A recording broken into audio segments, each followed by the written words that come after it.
Bonjour.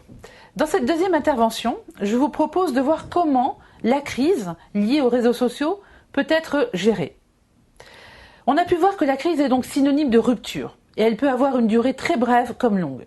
Dans tous les cas, les acteurs sont obligés de jouer le jeu de la communication au risque de subir des conséquences plus graves encore que la crise elle-même.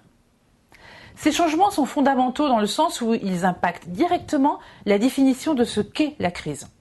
En effet, une crise se caractérise dans un rapport de temporalité avec une accélération de la cinétique en respectant de manière schématique 4 grandes étapes. La première, l'alerte, puis la mobilisation et la mise en place d'un dispositif de crise, l'action pour répondre à la crise identifiée et le retour d'expérience, soit le rétex. Cependant, dans ce nouvel environnement médiatique et social, ce schéma est aujourd'hui dépassé par la réalité. La crise se développe aussi vite qu'elle disparaît. Elle peut surgir sans être détectée, car la source n'a pas forcément été identifiable. Les organisations, qu'elles soient des entreprises ou des administrations, ne sont plus forcément adaptées pour faire face à ce changement de nature de certaines crises. La résultante de la crise, la communication, est désormais asymétrique. Le principe de la symétrie, tiré du domaine de la stratégie militaire, est de compenser son infériorité par des techniques et ressources détournées, pour agir par surprise en utilisant tous les moyens à sa disposition. C'est une stratégie du faible au fort qui a montré son efficacité dans l'histoire.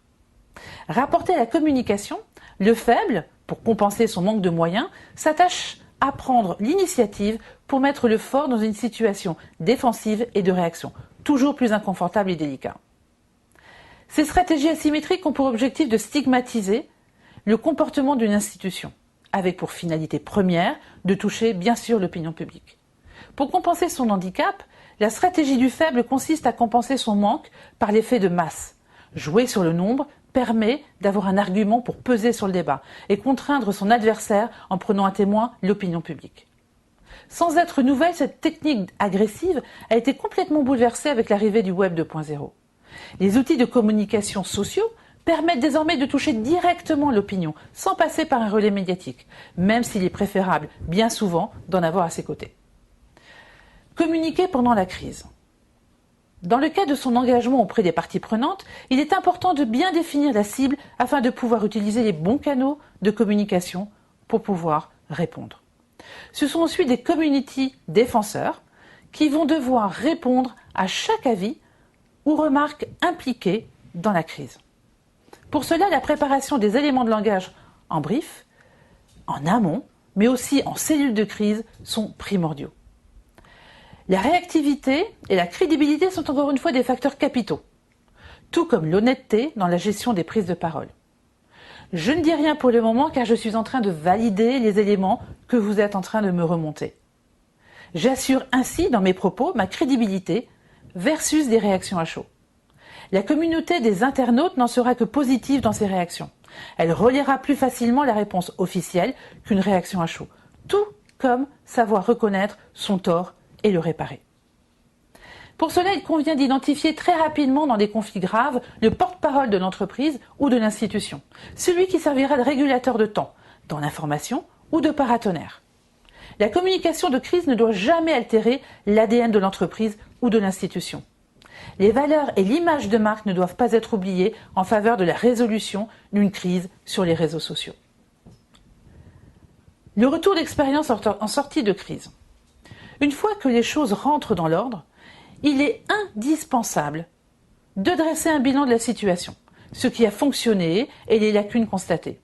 Pour cela, il faut mettre en place une cellule de crise parallèle à l'existante, dont la mission sera de challenger, sur une période courte, les actions menées par la cellule mise en place lors de la crise. Il faut aussi mettre en place les mesures adéquates dans une période très courte, maximum 10 jours. En effet, l'entreprise ou l'institution doivent rester vigilants et vérifier régulièrement où en est la situation. Une crise n'est jamais terminée et toujours susceptible de réapparaître. C'est la résilience qui permet d'améliorer sa gestion de crise sur les réseaux sociaux. Chaque crise est unique et a son propre contexte. Mais une entreprise ou une institution préparée précisément à ces situations, attentive et réactive sur les réseaux sociaux, et surtout ouverte et prête à communiquer avec ses clients ou ses parties prenantes, pourra gérer au mieux une crise sur les réseaux sociaux. En conclusion, on pourrait dire que le communiqué de presse est mort, vive le tweet. Le secret d'une communication efficace en cas de crise est d'adaptabilité et la réactivité des méthodes pour y faire face. La réalité des crises d'aujourd'hui est qu'elles éclatent avec une rapidité sans précédent, avec une soif insatiable pour de l'information en temps réel. L'avantage de la porosité des frontières entre les médias sociaux est qu'ils fournissent à tous la flexibilité pour trouver ou diffuser des informations. Cependant, aujourd'hui, les médias sociaux sont voués à être utilisés dans la gestion de crise. Ils sont l'occasion de renforcer la crédibilité de certaines organisations ou administrations et donnent un visage humain auprès des personnes qui sont dans l'attente de réponses. Dans tous les cas, il est important que la personne en charge de la prise de décision garde raison face à la crise et ne perde pas un certain nombre de réflexes face à l'effervescence qui caractérise souvent les réseaux avec des prises de position multiples, souvent contradictoires, irrationnelles et parfois immatures. Au final, on constate que les réseaux sociaux, plutôt qu'un monde impitoyable, offrent autant d'opportunités, de possibilités d'atteindre plusieurs publics différents avec des messages mieux pensés que ce que les médias traditionnels pouvaient offrir jusqu'à présent. Il ne faut donc pas hésiter à utiliser les réseaux sociaux et les nouvelles technologies. C'est aussi une question d'adaptation et peut-être de survie dans le monde actuel. Malgré la nécessité de bâtir des règles de conduite, l'intelligence collective 2.0 est en marche. Et l'omniprésence des réseaux sociaux dans la gestion des urgences ne ferait que s'accroître. Il est donc primordial de créer au sein de nos institutions et de la sphère publique et privée les conditions d'une gouvernance efficace.